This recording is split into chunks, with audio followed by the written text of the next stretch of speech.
Hello and welcome to Room 442. We have our quarterfinals set up now at the World Cup, but today's more of a therapy session, I think, for one of our room members. Poor old Sarah. Don't worry, we're here for you, Sarah. Okay, we're here for you. Look at that smile on that guy's face there. That's because his team had a pretty good day. To the results in this day, Spain, Morocco 0-0. After extra time, it goes to penalties, and well, listen, Morocco were brilliant. Spain were not. 3-0. They advance. Spain are done. They're out of the World Cup.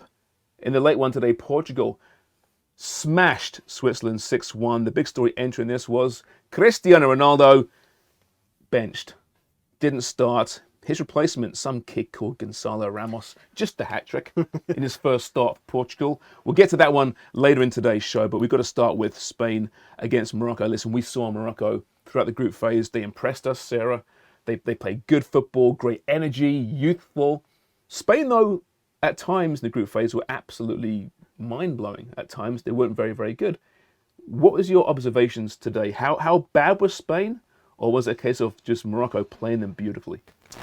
Yeah, Morocco played the game well because they knew what Spain were going to do, and they held them and did exactly what Spain were hoping they wouldn't do. They were okay to play completely in their half. All 11 players were almost always in Morocco's half. They were holding them, they were pressing them, making them pass back really quickly, not allowing the cross to get in front of the net. That's why Spain had not many chances on the net. And it was the exact same thing to a T we saw in the 2018 World Cup that Russia did, that knocked Spain out in the round of 16 by penalties. Spain lost this game because of Luis Enrique. Simply because of that. Because if you look at this Spanish team, you cannot say that there's no talent on this side. They have amazing players. Maybe they have trouble with a striker. You've brought that up. For sure. But the way that Luis Enrique organized this 11 and the subs he made were so crucial to this match. And slowly they kept deteriorating. One of the big subs I noticed, Gavi coming off, was ridiculous to me. But starting Marcos Llorente was also terrible. And then you bring in Carlos Soler. Like, out of all the players, I think all credit to Morocco. Nothing taken from them because they played great football. But I think Spain really, truly lost this game because of Enrique. It's easy to blame the manager, Easy. Albert. Yeah. But does Sarah have a point in this case? In a way, you can't put the poor penalties on the manager, right? He wasn't there taking the penalties. They shouldn't have got to penalties in the first place. Well, they shouldn't have, but yeah. But this is what happens in the knockout stage, right? Unfortunately, sometimes it goes the whole way and it comes to penalties, and that's exactly what happened. And it's not like there wasn't an experienced penalty taker. Sergio Busquets picked up the ball. His penalty was stopped. That's not on Enrique. I don't think it is, but I also think that this happened already in the 2018 World Cup. You got to learn from it as a manager. You got to make those changes. Yeah. He didn't. It was to a T the exact same thing. This is why it's on the manager's fault. Do you also think that maybe there was too much inexperience on that side as well? A lot of young talent. Yeah, I don't know. That's what I think James alluded to once before. But maybe. I mean, listen, like Gavi, Pedri, Ansu Fati, they're all so young, but they also play for a team like Barcelona in the Champions League. They've played teams like, Bayern Munich and Inter Milan in the group stage. Yeah, they may have lost, but they know what it's like to be at the center of attention. I get that this is a World Cup and it's definitely a bigger stage, but I don't know. I didn't really feel like that was necessarily the issue because I think, if anything, those were some of Spain's best players. I hear what you're saying, and I actually agree with Sarah that it is Luis Enrique's fault to a certain extent, but I think it almost extends to prior to the tournament in terms of some of his roster selection. Leaving a guy like Thiago at home, to me, still, and I've said this, that was mind-blowing. I know he wasn't fully fit, but if you want a guy who's capable of unlocking a defense, Spain's missing their striker, okay, but you have a guy like Thiago who can break a line with just a single pass. Obviously, Sergio Ramos, and I'll throw it out there, David De Gea, once again. Yeah. Could he have done a little bit better in the penalty shootout? I don't know. But yeah, I think Luis Enrique has probably run his course here with the Spanish team. Yeah, but I think at the same time you're dismissing Morocco here as well a little bit. The way they played with such courage and bravado, and they blocked absolutely everything. The minute the Spanish player was on the ball, which was all the time, there was always 2 or 3 Moroccan players on them. And when a team's playing side to side, just possession, over 1,000 passes for Spain compared to about 400 or so for Morocco, you've got to give them a lot of credit because it was an incredible display of defensive football without parking the bus necessarily. Because there were chances for Morocco as well, right? But it's just that aggression which we saw out throughout the group phase. I want to make it really clear. I am absolutely giving credit to this Moroccan side because from the beginning, I think I'm one of the only ones who have said Morocco is one of the best teams in Africa for sure. But in the group stage, a lot of people here, they were discrediting them, and they absolutely deserve everything that they're experiencing right now. So no, in all matters of it, Morocco have done a great job, and I think this is the first time they're making it to the quarterfinals as a team. So it's huge for them. And like you said, they did what they needed to do. And no, I think because of course I'm a Spanish fan, I'm criticizing and analyzing. Sure, that's and what we do as fans. Critiquing that one side. But no, Morocco was great.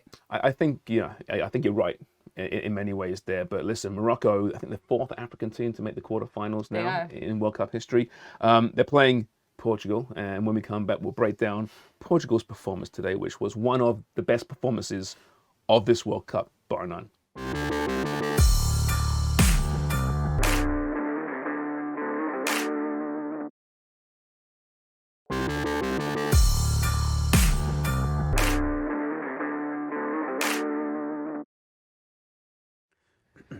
Welcome back to our therapy session in room 442 today. Albert, though, doesn't need much therapy. His boys, Portugal, just emphatic today, 6-1 winners against Switzerland. There's Pepe, who scored a goal. And not only that, had a really good game, actually. And in fact, a really good World Cup. I don't think many people saw that coming. The story entering this one, though, was Ronaldo, Albert. We discussed it yesterday. You thought there's a good chance he'd be dropped, and he was dropped for some kid, Gonzalo Ramos, who then responds and taking advantage of that opportunity with a hat-trick. Yeah. To begin with, when you saw them line up without CR7 in that starting 11, did you consider that perhaps yesterday's opinion was misguided? Did you get nervous once you saw it? No, I was happy. I didn't know. I think going into it, you're like, is this going to work? But it's the right decision, because if it wasn't working, if it was still 0-0 or they went down a goal, Fernando Santos still had the ability to bring him on off the bench and play at least 45 minutes, maybe even more into extra time. But that wasn't the case, and I think it's good for Santos as well, because it finally, after all these years, he's kind of stamping his authority as like, I'm the manager, I'm the man, I'm making the calls. And I think he understands that Ronaldo still has a lot to give, but he can't do it for a long period of time. And now he's got to let the players that are coming up behind Ronaldo, who have the quality and talent to score these types of goals, to take over and take kind of the weight off Ronaldo's shoulders, and that's exactly what we saw. So, Mikey, is this it? Is that Ronaldo's career as a starter for Portugal done? Too soon to say that?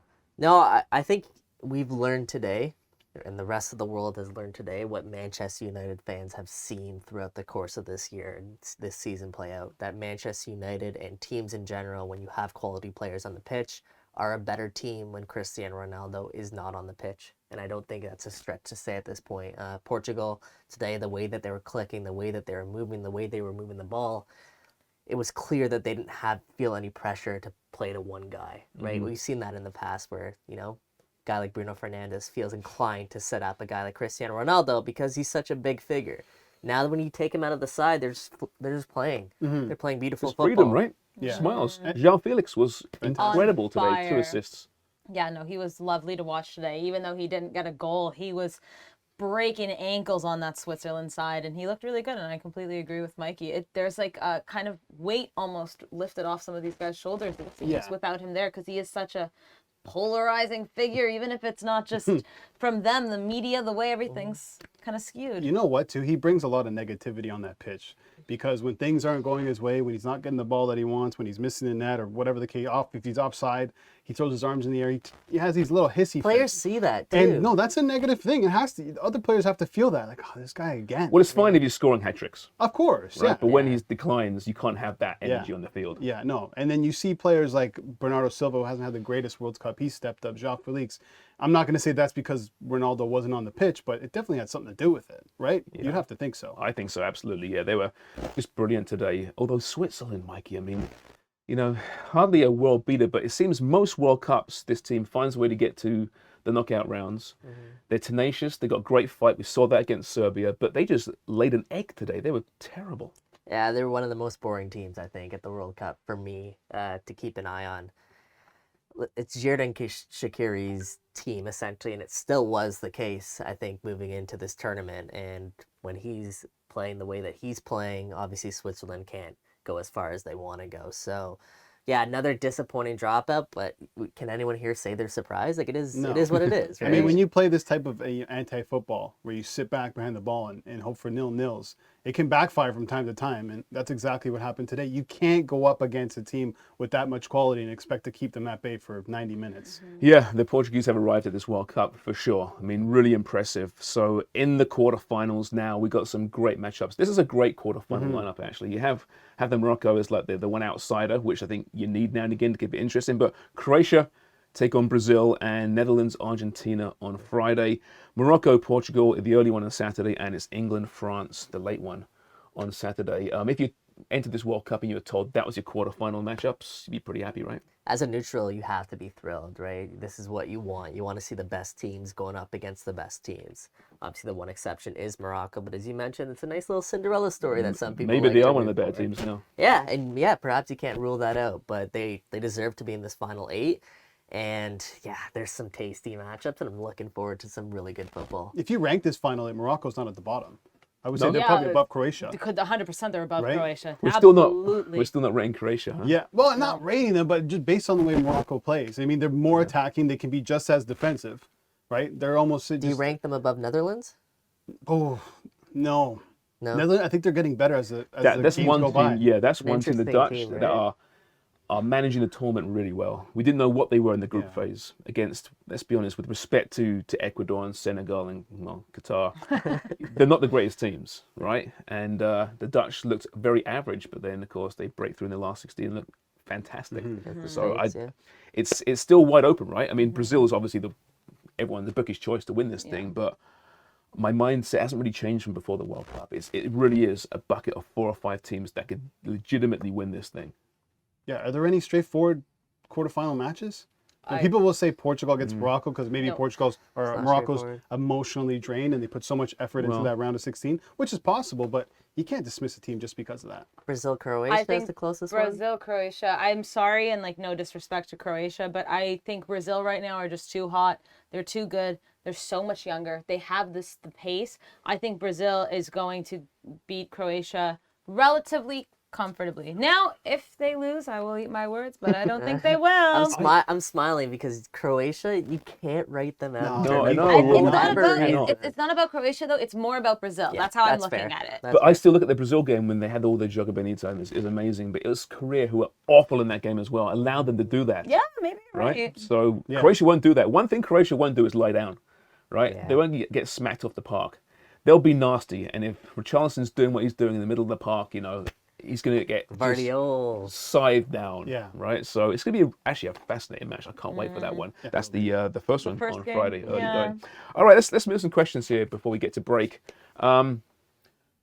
First one is the player to watch out of these quarterfinals, right? Now, obviously, Messi, Ronaldo are interesting, of course, but is there one player, Albert, that you're looking forward to watch and see what they can do in the knockout phase? Yeah, I think Anton Griezmann, but for the reason that if he doesn't play up to his maximum, I think France are really going to struggle. This is a guy who's created the most chances at this World Cup so far. And yes, we have Mbappe scoring and Giroud scoring as well for France. But if he's not clicking, if he's not playmaking in that midfield, this doesn't work for France. So I think he needs to be at his best for France to make a run. Why are you 2 smiling? for 2. Antoine Griezmann. Yeah. That's your guy now. I really truly believe that Yeah. at this World Cup, for out of the elite teams, he's probably the most important player. I think he's really flying under the radar, and I completely Yeah. agree. All right, Sarah, who you got? Who's the one? You told me not to say Ronaldo or Messi, but I'm saying go ahead. Messi. Sorry. No, So today, simply- you can do what you want, Sarah. Thank you. No, I'm saying Messi simply because of how much weight he has carrying Argentina. He's literally put them in a bag on his, in his shoulders, and he's carrying this team really. And we've talked about it before. I think you mentioned it, Mikey. What would this Argentina side be without Messi? Who really knows? And so I think it's going to be so critical watching him, especially against the Dutch and just throughout if they end up going through, because there's so much that is reliant on him.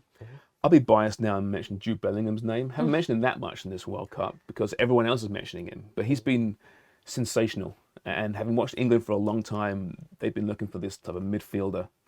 Gaza was that guy we thought it didn't quite work out. He's not quite the same as Paul Gascoigne. Dele Alli was supposed to be that Dele guy. Alli, yeah, that's a good Yeah. one actually. Very good point. I don't see Bellingham going through the same route as Dele Alli though. He's just been brilliant in this World Cup so far. He's composed, and him and Jordan Henderson are making a real good pair in that midfield. you can't handle that though, can you? Hey, it's Just all right. admit Henderson's been good, man. He's been good. He's been good. I'll say it. Another Gareth Southgate Masterclass. experiment, I guess I'll call it, which has worked out, and I got to give credit to him. My shout, Sofyan Amrabat. Man, come Ooh, on. yeah, I like that. He has been absolutely sensational for Morocco this tournament. All eyes were on Hakim Ziyech and Hakimi, but it's Amrabat who's come up and stolen the show, and I think his importance to that team, the way that he plays, will determine how far Morocco go. I love that. Yeah, agree. he's been just superb in this. Fiorentina's finest. I wonder if he gets Not a for move. long, yeah. Yeah, he's 26, I think. He's not Yeah. that old. He seems like he's older. He's been Yeah, linked to he- the Prem before. a but- long time he has. Which team's got the least pressure, do you think, entering these Morocco. quarterfinals? Right? Yeah, I think It so. has to be. Yeah, punching they above can be their weight. smashed 5-0, and they're still a great story. First time in the quarterfinals. I think it has to be Morocco. Yeah. England too, right? England. No. I don't know if England belongs Well, no, here, that's you know. Playing but because they're France. playing France, I think it's Yeah. house money. Yeah. Right. If England lost in the last round of Senegal, the whole world would have, exploded, literally. But it's France. You lose to France in a narrow game, don't get smashed. Yeah.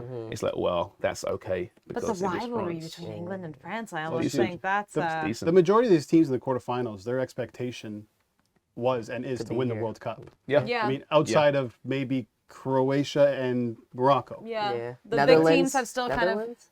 I don't know. I said People still Netherlands put was them my in that dark category, horse. though. No, Netherlands was my dark horse because of the bracket, the way it was They have a good working draw, out. yeah. So, but I think at the end of the day, we still kind of got the same big Yeah. teams we all Yeah. thought would Well, be it's there. funny, isn't it? I know. This We great also- World Cup, yeah. all these shocks and surprises.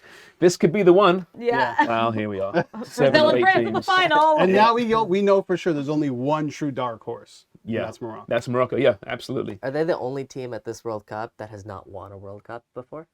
That's Portugal still hasn't in? won the World Well, Cup. Croatia Portugal hasn't won. too. Croatia? They won a World Cup. Oh, okay. So Yeah. we got. Hey, maybe Potential for a new your winner. prediction might come true. Maybe it could come through. You're right. Most pressure for a team? Argentina, isn't it? Argentina. Just because of the Messi factor. Yeah, I'd say so. I mean, I'd say there's a lot of pressure on Brazil as well, just because they are the favorites. Like, if Brazil somehow do end up losing that game, it's going to be like Yeah. the biggest shock. I mean, there's been 700 biggest shocks in this tournament, but I think it's got to be on both South American teams, honestly. You got a smile on your face. Who you Argentina. got? No, I'm thinking about like how much pressure is on not only Messi but the players around Messi to perform for him. Yeah, you're right. It's Argentina. Yeah, it's It's not Argentina. even close. Although France are your world champions, defending champions Yeah. as well. But this is it for Messi, right? This is it for Well, the. couldn't you say the same thing about Portugal then, with Ronaldo? He's on Yeah, the he's not even bench. I know, playing but, anymore. but think about what makes you were just talking about. Yeah, I It's know, I Messi. know. If I'm Messi just doesn't click, joking. We got 2 days Argentina. to discuss this. Yeah. And it all I'm kicks off excited. on Friday. When we come back, though, it's going to be fast money football. Looking ahead, not to the matches necessarily, but just some of the props, inches, and bets you can make and make some money. All right, that and more after the break.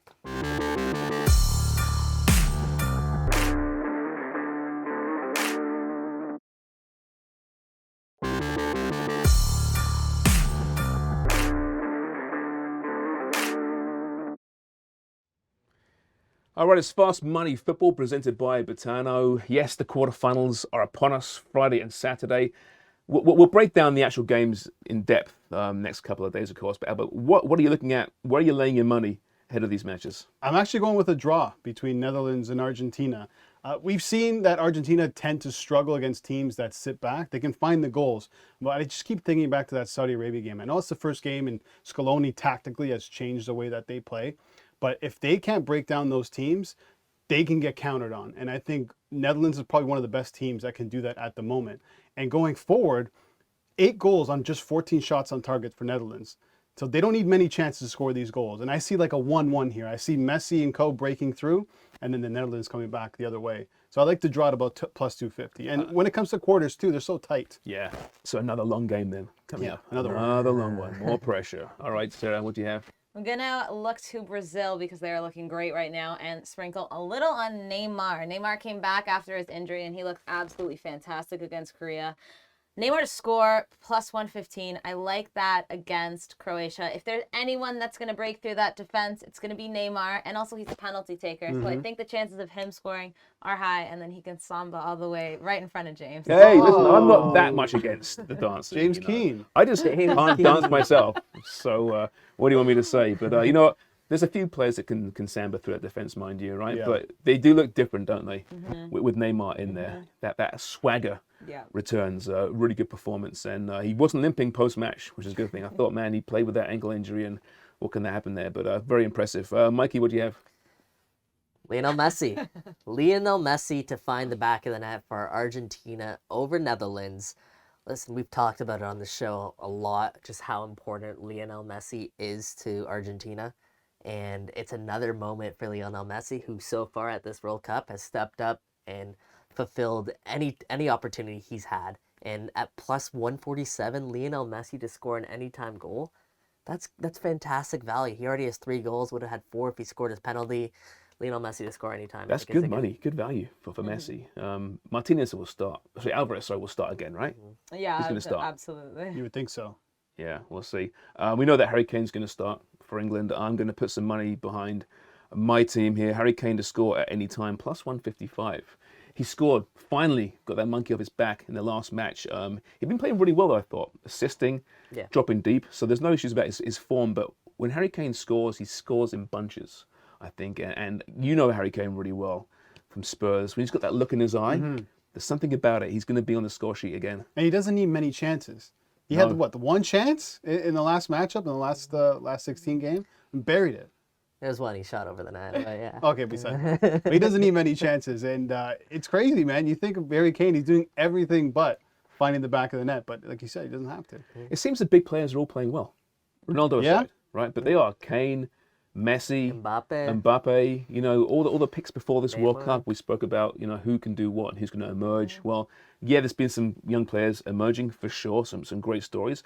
But it's been the old guard, hasn't it? Who've already kind of stepped through saying, yeah, we still got it. We're still carrying this game on our shoulders. And I love it. That, again, as a neutral, you love that. Because what you want to see is stars at their best. And that's what we're seeing so far at this tournament. You go through the list, and they're all living up to their expectations. So maybe FIFA was onto something about mid-season World Cup. Oh, no, okay. Are you enjoying it, Sarah, this Winter World Cup? I mean, the World Cup you are, but it's, well, not today you're not, but... No, but the World Cup, the being in the winter.